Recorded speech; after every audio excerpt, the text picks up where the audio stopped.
Hi everyone, welcome to my channel and welcome to another video. তো আমি স্নেহা আর তোমরা দেখছো স্নেহাস লাইফস্টাইল ব্লগ। আজকের ব্লগে তোমাদের সাথে শেয়ার করব যে জন্মাষ্টমীর কি প্রিপারেশন আমরা নিয়েছিলাম তার 2 দিন আগে থেকে। আসলে প্রত্যেকবার আমরা জন্মাষ্টমীর 5-6 দিন আগে বাজার যাই। এই বছরটাই একটু অন্যরকম হয়েছে, আমার শরীর অসুস্থ থাকায় আমরা সেভাবে আগে থেকে বাজার যেতে পারিনি, তাই একদিন আগেই বাজার গেছি। তখন অবভিয়াসলি সমস্ত জিনিসের স্টক শেষের দিকে, স্টক কমে এসছে, সেই রকম হিউজ স্টক পাইনি।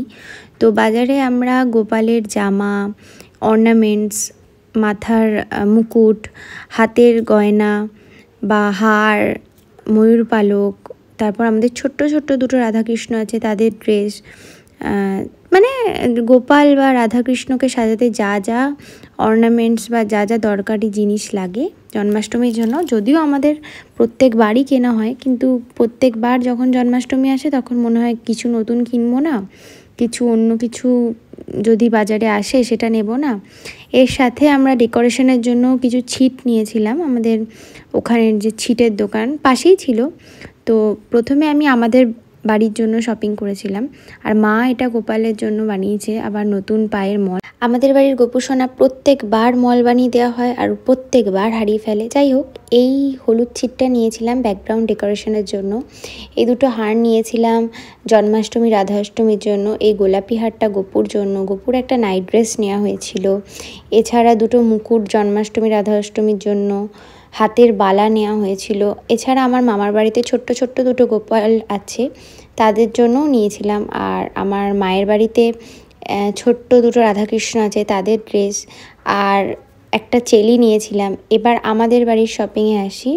গোপুর সোনার জামা, রাধাকৃষ্ণের ছোট ছোট জামা, গোপুর সোনার নাইট ড্রেস, এই রাধাষ্টমী জন্মাষ্টমীর হার, বাঁশি, হাতের চূড়, বালা, এগুলো স্টোনের, এগুলো জন্মাষ্টমী ছাড়া পাওয়া যায় না, জন্মাষ্টমীর ওই বাজারেই আসে স্টক। এছাড়া রূপোর আর এডি স্টোনের 3টে হার নিয়েছিলাম রাধাকৃষ্ণ গোপালের জন্য। আর এর পরের দিন সকালে চলছিল ফাইনাল টাচ, আর এই ড্রেসগুলো সব মামনির তৈরি করা। তারপরই আমি চলে গিয়েছিলাম একটু বাজারে, কারণ ডেকোরেশনের জন্য কয়েকটা জিনিস আমার কেনা হয়নি। তো প্রথমেই কিনেছিলাম এরকম কাগজের মালা, এই ফুলগুলো আমার খুব ভালো লেগেছিলো, কিন্তু দামটা একটু বেশি লাগছিল। তারপর আমি গিয়েছিলাম মোর মার্কেট ক্যান্ডেল আনতে, কিন্তু দুর্ভাগ্যবশত ক্যান্ডেল পাইনি, সেই দুঃখে একটু ডাবের জল খাচ্ছিলাম দাঁড়িয়ে, জাস্ট কিডিং। এরপর বাড়ি এসে এই যে ব্যাকগ্রাউন্ডে যে ফুল বাংলাটা দেখছো, এটা এবারে আমরা বানিয়েছি। তো এবার এটাকে ডেকোরেশন করার পালা। আর এই যে ছোট ছোট ক্লিপগুলো দেখলে, এগুলো দিয়েই আমি ডেকোরেশনটা করেছি। তো এগুলো কিছুই না, এগুলোর সাথেই ওই একটা স্টিক অন টাইপের আঠা থাকে, জাস্ট চেটালেই হয়ে যায়। এগুলো খুব হার্ড, মানে এমন নয় যে উঠে যাবে, খুবই স্টিকি। তো এই যে ব্যাকগ্রাউন্ডে আমি একটা ইয়েলো, এই যে ছিটগুলো দেখছো, এগুলো অলরেডি আমাদের ছোট ছোট কাট পিস পড়েই ছিল, সেগুলো থেকেই বানানো, এগুলো আলাদা করে কিনিনি। তো এই ব্যাকগ্রাউন্ডে একটা হালকা আইভরি কালারের ছিট দিয়েছিলাম, সাইডের ফুল বাংলাতে আমি হলুদ দিয়েছিলাম, এভাবেই সাজিয়েছিলাম। এর মাঝে গিয়েছিলাম ফুলের বাজার করতে, কারণ ফুলটা তো রাত হলে আর পাওয়া যাবে না, আর এটা হচ্ছে আমাদের বাড়ির ডেকোরেশন।